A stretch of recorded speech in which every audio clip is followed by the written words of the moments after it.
पहिला अर्थ मी शाहीर आहे, मी गायक नाही. मी गायक नाही. मग ह्याच्या नंदा शिंदे बरोबर गाणं बोललोच की वैभव नाही, वैभव म्युझिकल नाईट मध्ये गोपीचं जपलंय ती माहेरच्या पाहुणीमध्ये हिरोईन होऊन करोडपती झाली. पण मी अजून चादरच विकतोय. मी असं तुम्हाला चांगलं वाटणार काय बोलत नसतोय. मी समाज सुधारणार बोलत असतो. यस, माझा साथ द्यायचा आहे.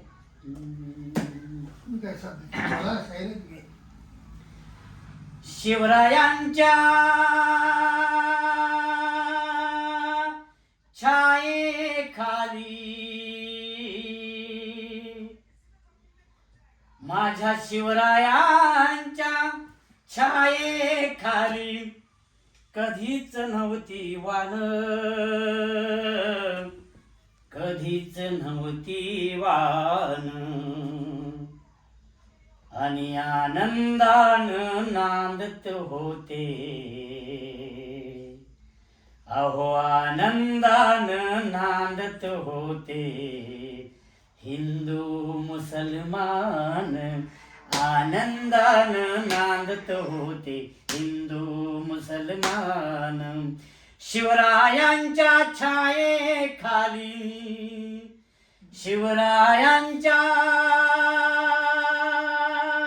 छायेखाली नव्हती कशाची वान, नव्हती कशाची वान. आणि आनंदाने नांदत होते हिंदू मुसलमान. आनंदानं नांदत होते हिंदू मुसलमान. मला खाली बसून अशा बेड्या घातल्या गत होतात. मला उभं राहिल्याशिवाय हे काळ्या रात्री, काळ्या रात्री तळपत होत जिच्या रूपाचं ऊन. अशी देखणी होती का मुस्लिमाची सून. ती काळी रात्र होती.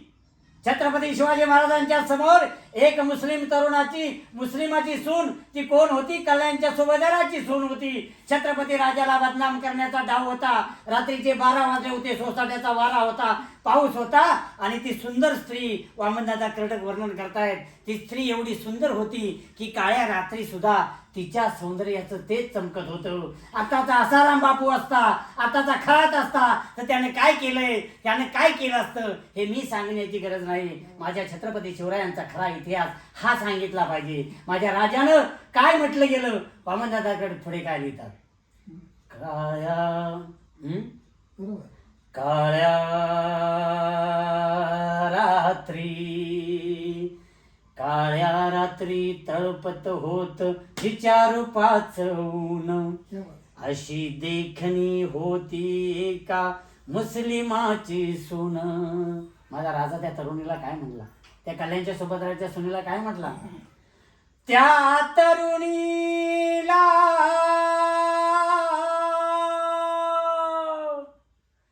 त्या तरुणीला आई म्हणाला राजा तो शिलवान.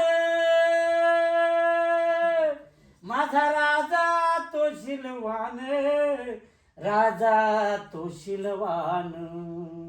आणि म्हणून अरे आनंदान नांदत होते हिंदू मुसलमान. आनंदान नांदत होते हिंदू मुसलमान. छत्रपती राजानं ज्या ठिकाणी मशीद बांधली त्या ठिकाणी मंदिर बांधलं. कारण माझा हिंदू समाज ज्याप्रमाणे धार्मिक आचरण करतो त्या पद्धतीनं मुसलमानाला नमाज पढता आली पाहिजे. पण आज हिंदू आणि मुसलमान केल्याशिवाय राजकारण चालत नाही. हिंदू आणि मुसलमान केल्याशिवाय सरपंच निवडून येऊ शकत नाही.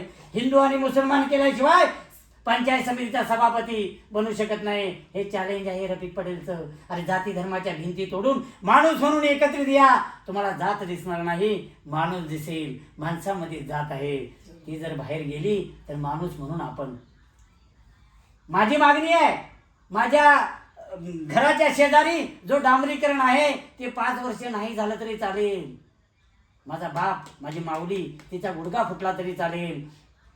पण एका बाजूने मुस्लिम समाजाचा माणूस दाढी ठेवलेला, गोल टोपी घातलेला, आणि एका बाजूने माझा गळ्यामध्ये काय म्हणतो आपण ते स्कार्फ नाही, आपल्या भगवा शेला भगवा शेला घातलेला आणि माळा घातलेला या दोघांची ज्यावेळी भेट होईल त्याच वेळी माझा खरा विकास झालेला असेल त्या दोन माणसांचा.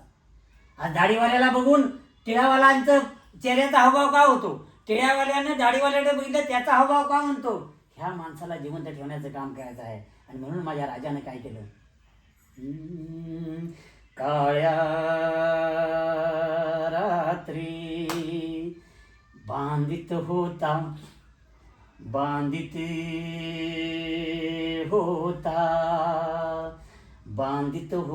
मस्जिद इथे अन तिथे मंदिर, अशा वीराच्या चरणापाशी सदैव झुकले शिर.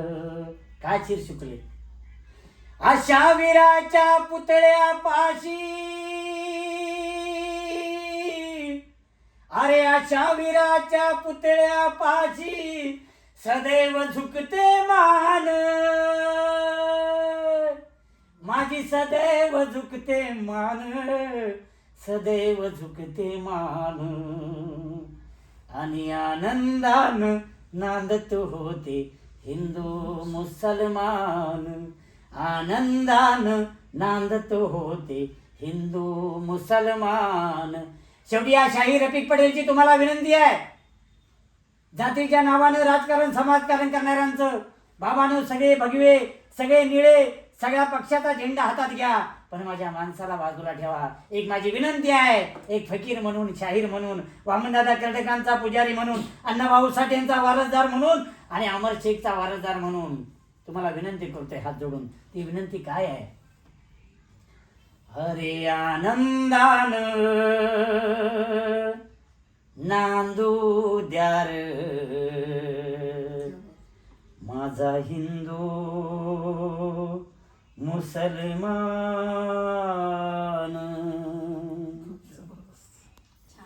याला शायरी म्हणतात, याला प्रबोधन म्हणतात. माझ्या